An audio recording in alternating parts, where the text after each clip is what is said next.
ఎలా అనిపించింది సినిమా? ఎలా అనిపించింది అన్న? పుష్ప 2 స్పెషల్ ప్రీమియర్ చూసా అన్న. మెయిన్గా ఇందులో చెప్పుకోవాల్సింది సుక్కు రైటింగ్ అన్న. సెకండ్ హాఫ్లో ఆయన రైటింగ్ పెర్ఫార్మెన్స్ లిటరల్గా కనిపించింది. అండ్ సెకండ్ హాఫ్లో అల్లు అర్జున్ పెర్ఫార్మెన్స్ పీక్స్లో ఉంటుంది. జాతర fight and plus pre climax scene మనం ఏ మూవీలో చూడనంత ఫైట్ సీన్ ఉంటుంది.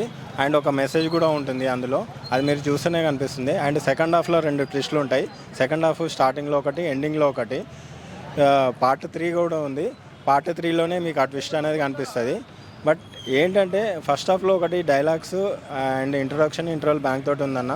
బట్ సెకండ్ హాఫ్ అయితే మీరు అసలు ఇట్లా జరుగుతుంది స్క్రీన్ ప్లే, ఇలా ఉంటుందా కూడా అని మీరు అసలు ఎక్స్పెక్ట్ చేయరు. నెక్స్ట్ మినిట్ ఏం జరుగుతుంది, అల్లు అర్జున్ ఎలాంటి యాక్షన్ తీసుకుంటాడు అనే మన క్యూరియాసిటీ ఉంటుంది. లిటరల్లీ నేను చెప్తున్నానా, నా ముంగట ఒక లేడీ ఆంటీ కూర్చుంది. ఆ ఆంటీ ఏజ్ దాదాపు ఒక 40 years ఉంటాయి. ఆమె లేచి క్లాప్స్ కొట్టారు. అండ్ నేను ఈ మూవీలో ఇంకొకటి హైలైట్ థింగ్ ఏంటంటే, నేను ఇన్ని మూవీస్ చూసాను కానీ మూవీ అయిపోయాక సుకుమార్ టైటిల్ నేమ్ పడుతుంది అన్న, ఎండింగ్లో క్లాప్స్ పడ్డాయి అన్న. లిటరల్లీ ప్రతి ఆడియన్స్ నుంచి క్లాప్స్ పడ్డాయి. ఇది నేను అల్లు అర్జున్ ఫ్యాన్గా చెప్పట్లేదు, నేను ఎవరి ఫ్యాన్ కాదు, నేను జస్ట్ మూవీకి ఫ్యాన్.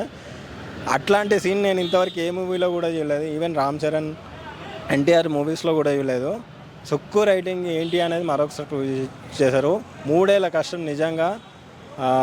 మరొకసారి ఛాన్స్ ఉంటే మళ్ళొక నేషనల్ అవార్డు అయితే కన్ఫర్మ్ అన్న. అసలు మూవీ మనం ఈ లెవెల్లో కూడా ఉంటుందా అనే చాలా రూమర్స్ వచ్చాయి, ఏమేమో స్టోరీ నరేట్ చేశారు. బట్ అసలు ఊహ కందకుండా కూడా ఈ మూవీ అనేది ఉంది. ఖచ్చితంగా మీరైతే టికెట్ డబ్బులు ఎక్కువ అని ఫీల్ అవ్వకుండా మాత్రం థియేటర్లో మంచిగా చూడండి. బీజిఎం అయితే మీకు సెకండ్ హాఫ్లో ముగ్గురు కనిపిస్తున్నారన్న. DSP, Allu Arjun performance, Sukku writing, ఈ 3 తప్ప ఇంకేవి కనబడవు.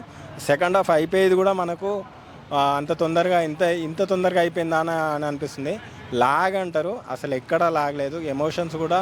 అండ్ ఫస్ట్ హాఫ్లో కామెడీ కూడా ఉంది, కానీ అది వైఫ్ అండ్ హస్బెండ్ మధ్య ఉండే comedy. Rashmika and Allu Arjun performance అయితే వాళ్ళ కాంబినేషన్ అయితే సూపర్ ఉంది. అండ్ మెయిన్గా దీనికి ఇంకొక స్పెషల్ అట్రాక్ట్ ఎవరంటే శ్రీలీల పెర్ఫార్మెన్స్ ఇరగొట్టింది. అండ్ డ్యాన్స్ కొరియోగ్రాఫర్ అయితే శేఖర్ అన్న అసలు ఇచ్చి పడేసిండు. అసలు కొత్త స్టెప్స్ తోటి పుష్ప సాంగ్ కానీ, తర్వాత అగ్గిరవ సాంగ్ కానీ, వీటికి అండ్ కిసిక్ సాంగ్ కానీ, ఈ 3టికి అసలు వేరే లెవెల్ కొరియోగ్రాఫ్ ఉంది. మీరు అరిచి సాంగ్ రిలీజ్ చేయలేదు కదా, అది ఎలా అనిపించింది అన్న? జాతరలో సాంగ్ ఉందంటే కదా. జాతరలో అది సాంగ్ కాదన్న, అది ఒక పెర్ఫార్మెన్స్ ఓరియంటెడ్. అది అసలు శ్లోకాలు కాదు, ఒక వెనక నుంచి ఒక అమ్మవారి బీజిఎం వస్తూ ఉంటుంది. సింహాద్రి సినిమాలో జూనియర్ లైక్ మీకు సింహాద్రిలా కాదు, మీకు అమ్మోర్ సినిమా గుర్తుందా? అమ్మోర్ సినిమాలో లాస్ట్కి రమ్యకృష్ణ క్లైమాక్స్ సీన్ వస్తుంటే ఎంత ఉంటుందో అలాంటి పెర్ఫార్మెన్స్ ఉంది. నిజంగా